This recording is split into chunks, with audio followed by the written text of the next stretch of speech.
దానియేలు గ్రంథం 6వ అధ్యాయం 21వ వచనం నుంచి 28వ వచనం వరకు. అందుకు దానియేలు, రాజు చిరకాలము జీవించునుగాక. స్తోత్రం దేవా సర్వోన్నతుడ సర్వాధికారి. ఈ సమయంలో ఈ యొక్క వాక్యాన్ని ధ్యానిస్తూ ఉండగా మాతో మాట్లాడి ప్రతి వారికి వినగల చెవి గ్రహించగల అనుగ్రహించమని నజరేయుడైన యేసుక్రీస్తు నామములో ప్రార్థించి నమ్మి పొందుకుని నమ్మ పరమ తండ్రి. ఆమేన్. 22వ వచనం. నేను నా దేవుని దృష్టికి నిర్దోషినిగా కనబడితిని గనుక ఆయన తన దూతను పంపించి సింహములు నాకు ఏ హానియు చేయకుండా వాటి నోళ్లు మూయించెను. రాజా, నీ దృష్టికి నేను నేరము చేసిన వాడును కాను కదా అని చెప్పి దానియేలు అడుగుతూ ఉన్నాడు. 23వ వచనం. రాజు ఇందును గూర్చి అతి సంతోషభరితుడై దానియేలును గుహలో నుండి పైకి తీయడని చెప్పి ఆజ్ఞయిగా బంట్రోతులు దానియేలును బయటికి తీసిరి. అతడు తన దేవుని యందు భయభక్తులు గలవాడైనందున అతనికి ఏ హానియు కలగలేదు. హల్లెలూయా. దేవునికి స్తోత్రం కలుగును గాక.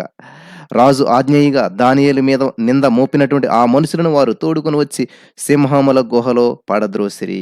వారిని, వారి కుమారులను, వారి భార్యలను పడద్రోసిరి. వినాలి ప్రియులారా, ఎవరు త్రవ్వుకున్న గ్రోతులో వాళ్ళే పడతారంటే ఇదనమాట. వారా గుహ అడుగునకు రాక మునుపే సింహముల పాలైరి. సింహముల వారి ఎముకలను సహితము పగుల గొరికి పొడి చేసెను. చూసారా, పొడి చేసెను. అప్పుడు రాజగు దర్యావేషు లోకమంతటా నివసించు సకల జనులకును రాష్ట్రములకును ఆయా భాషల మాటలాడు వారికి ఇలాగూ వ్రాయించాను, మీకు క్షేమాభివృద్ధి కలుగును గాక. నా సముఖమున నియమించినటువంటి ఏమనగా, నా రాజ్యములోని సకల ప్రభుత్వముల యందుండు నివాసులు దానియేలు యొక్క దేవునికి భయపడుచు ఆయన సముఖమున వణుకుచుండవలెను. హల్లెలూయా. ఆయనే జీవము కలిగిన దేవుడు, ఆయనే యుగ యుగములుండువాడు. ఆయన రాజ్యము నాశనము కానేరదు, ఆయన ఆధిపత్యము తుదమట్టునకుండును. హల్లెలూయా. ఆయన విడిపించువాడును రక్షించువాడునై ఉండి పరడమందును భూమి మీదను సూచక క్రియలు ఆశ్చర్యకార్యములు చేయువాడు. ఆయనే సింహముల నోటి నుండి ఈ దానియేలును రక్షించెను అని వ్రాయించిననమాట. ఒక శాసనాన్ని రాజుగారు ఇక్కడ రాయిస్తా ఉన్నాడు. ఈరోజు నీ మాటలు వింటున్న ప్రియమైనటువంటి సహోదరి స్నేహితులారా, ఈ దానియేలు దర్యావేషు ప్రభుత్వ కాలమందును పారసీకుడగు కోరెషు ప్రభుత్వ కాలమందును కూడా వర్ధిల్లెను. 6వ అధ్యాయంలో దానియేలుకు వచ్చినటువంటి పరీక్షలు 3 విధాలు. నెంబర్ 1 అతని పని విషయంలో పరీక్ష, నెంబర్ 2 ప్రార్థన విషయం, నెంబర్ 3 విశ్వాస విషయం. ఈ 3 పరీక్షల్లో కూడా దానియేలు గారు రాశాడు. ఈ 3 పరీక్షల్లో ఫలితాలు అద్భుతంగా అతను గెలిచాడనమాట, నెగ్గాడు. హల్లెలూయా. అది రాజాజ్ఞ అయినా సరే, మరేదైనా సరే దానియేలు ప్రార్థనను ఆపలేకపోయింది. దానియేలు వద్ద నుంచి దేవుడు ఆ సింహాల గుహను తొలగించలేదు. సింహాల గుహలో దేవుడు దానియేలును కాపాడాడు. దానియేలుకు ఇది ఒక విశ్వాస పరీక్ష. దేవునికి స్తోత్రం. హెబ్రీ 11:33లో వారు సింహముల నోళ్లను మూసిరి. హల్లెలూయా. ఏం చేశారంటండి? వారు సింహముల నోళ్లను మూసిరి. బలవంతులకు పగవారు నన్ను ద్వేషించువారు నాకంటే బలిష్ఠులై ఉండగా వారి వశము నుండి ఆయన నన్ను రక్షించెను. కీర్తనల గ్రంథం 18వ అధ్యాయం 17వ వచనంలో ఉన్నటువంటి మాట. విశ్వాసులందరికీ కూడా ఈ యొక్క అనుభవం విశ్వాస ఆధిక్యానికే. విశ్వాసులకు వచ్చే పరీక్షలు విశ్వాసాన్ని పెంచుతాయి.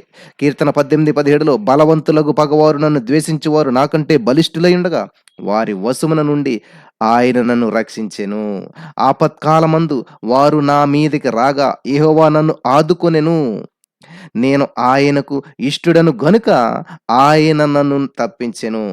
నా నీతిని బట్టి యెహోవా నాకు ప్రతిఫలమిచ్చెను, నా నిర్దోషత్వాన్ని బట్టి నాకు ప్రతిఫలమిచ్చెను. 18వ కీర్తన 20వ వచనం వరకు మనం చదువుకుంటూ వచ్చినాం. 21వ వచనం. యెహోవా మార్గములను నేను అనుసరించుచున్నాను, దోషక్రియలను నేను చేయనొల్లకుంటిని, ఆయన దృష్టికి నేను యథార్థుడనైతిని. హల్లెలూయా. యెహోవా నేను నిర్దోషిగా నుండుట చూసి తన దృష్టికి కనబడినటువంటి నా చేతుల నిర్దోషత్వం బట్టి నాకు ప్రతిఫలమిచ్చెను. 18వ కీర్తనలో ఉన్నటువంటి మాటలు 24వ వచనం. సామెతల గ్రంథం 11:8లో నీతిమంతుడు బాధ నుండి తప్పింపబడును. సామెతల 11:8. నీతిమంతుడు ఖచ్చితంగా తప్పించబడతాడు. 37వ కీర్తన 4వ వచనంలో యెహోవాను బట్టి సంతోషించుము, అప్పుడు ఆయన నీ హృదయవాంఛలను తీర్చును. ఈ మాట పదే పదే చెప్తున్నాను. యెహోవాను బట్టి సంతోషించుము, అప్పుడు ఆయన నీ హృదయవాంఛలను తీరుస్తాడు. బాధపడితే కాదు, కన్నీరు కార్చితే కాదు, సంతోషించండి. ఎవరిని బట్టి?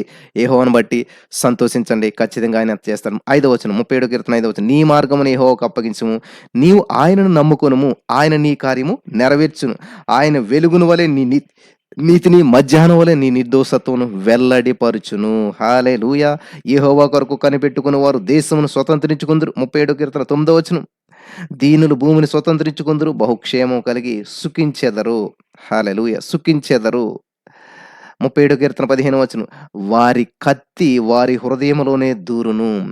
వారి విండ్లు విరవబడును. చూసారా?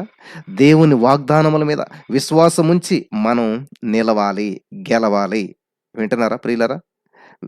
కాబట్టి ఇక్కడ పారసీక రాజు ఈ నేరస్తులను శిక్షించేటువంటి విధానం ఎంతో క్రూరమైనటువంటిది. తప్పుడు అభియోగం తెచ్చినటువంటి వారికే అదే శిక్ష విధించబడింది. వింటున్నారా? వాళ్ళు, వాళ్ళ పిల్లలు కూడానంట. కాబట్టి జాగ్రత్త. నిందించేటప్పుడు, ఎదుటివారి మీద నిందేసేటప్పుడు దానియేలు అతని యొక్క ముగ్గురు స్నేహితులు కూడా ఇచ్చినటువంటి చూపినటువంటి సాక్ష్యాన్ని బట్టి నెబుకద్నెజరు దేవుని యందు విశ్వాసం ఉంచాడు. ఇప్పుడు దర్యావేషు కూడా యెహోవా మహిమను గుర్తించాడు. దేవునికి స్తోత్రం కలుగును గాక. కాబట్టి ఈ రోజున నా జీవితంలో జరిగేటువంటి కార్యాలు యెహోవా మహిమను చూడాలి.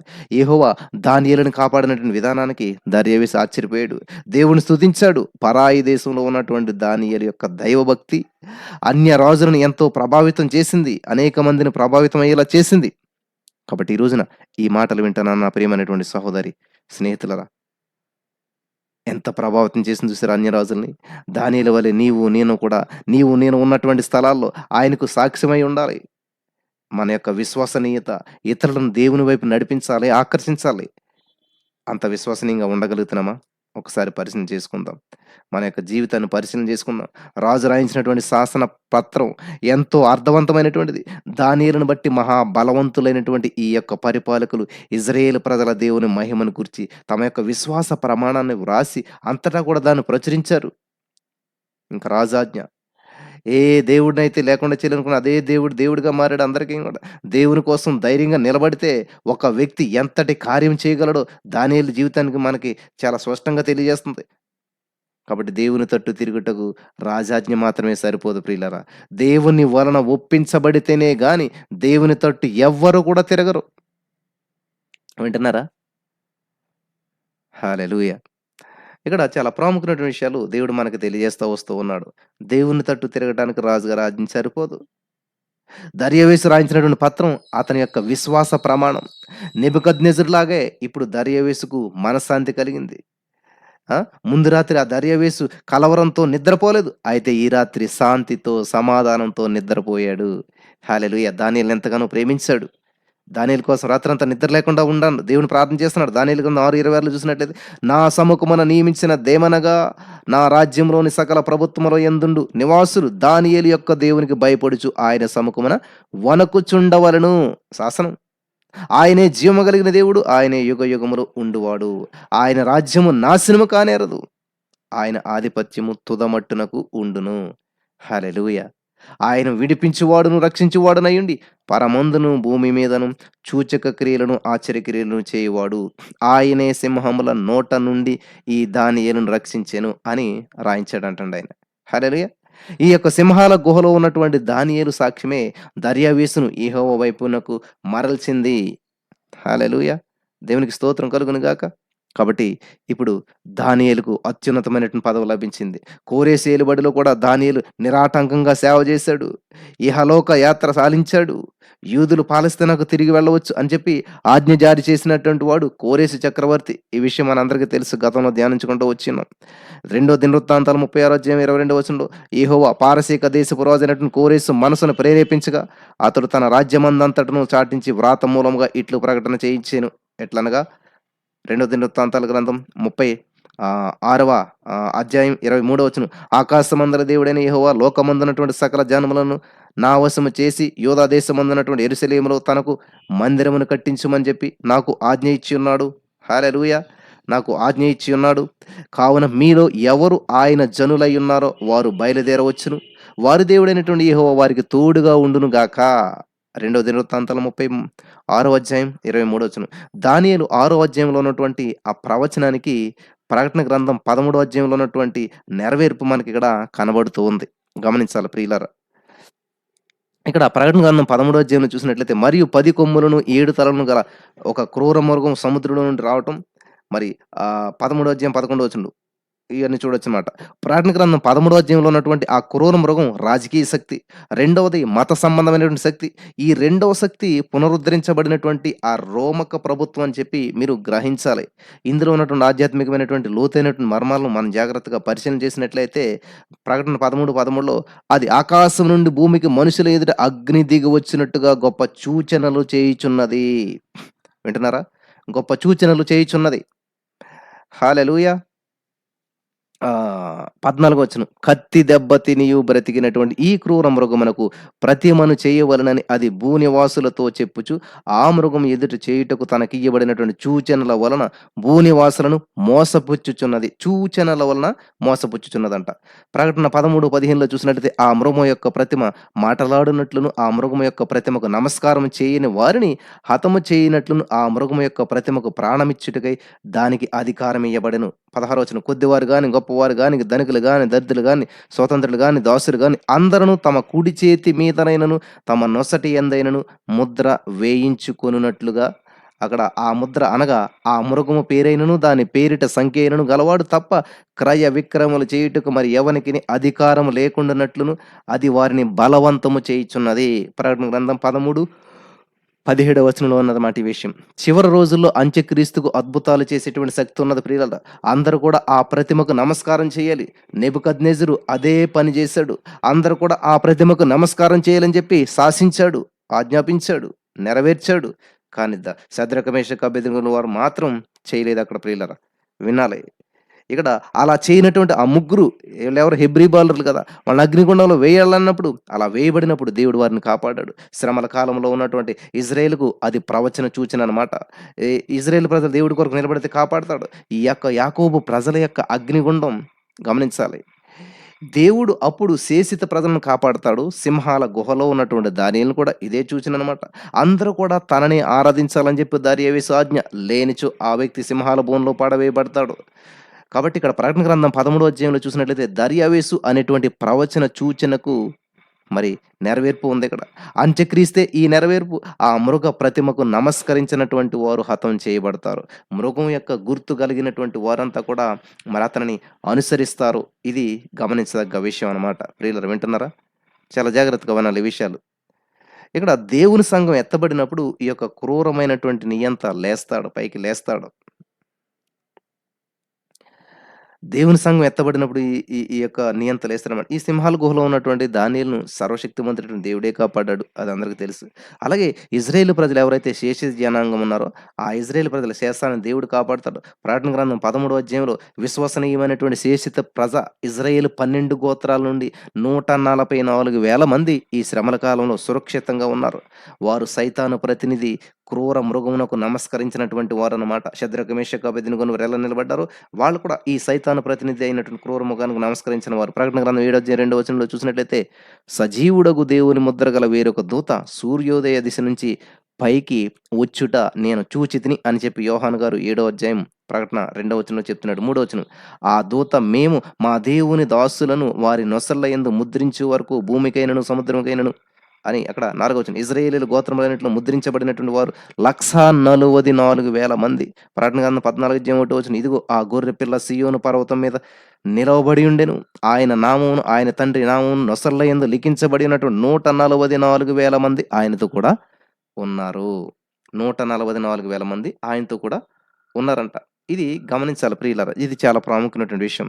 వారు సింహాసనం ఎదుటను, ఆ 4 జీవుల ఎదుటను, పెద్దల ఎదుటను ఒక క్రొత్త కీర్తన పాడుచున్నారు. భూలోకంలో నుండి కొనబడినటువంటి ఆ 140,000 మంది వీరు స్త్రీ సాంగత్యమును, అపవిత్రులను కానటువంటి వారు వీరు దేవుని కొరకు, గొర్రెపిల్ల కొరకు మరి ప్రథమ ఫలంగా ఉండుటకే మనుషులలో నుండి కొనబడినటువంటి వారు.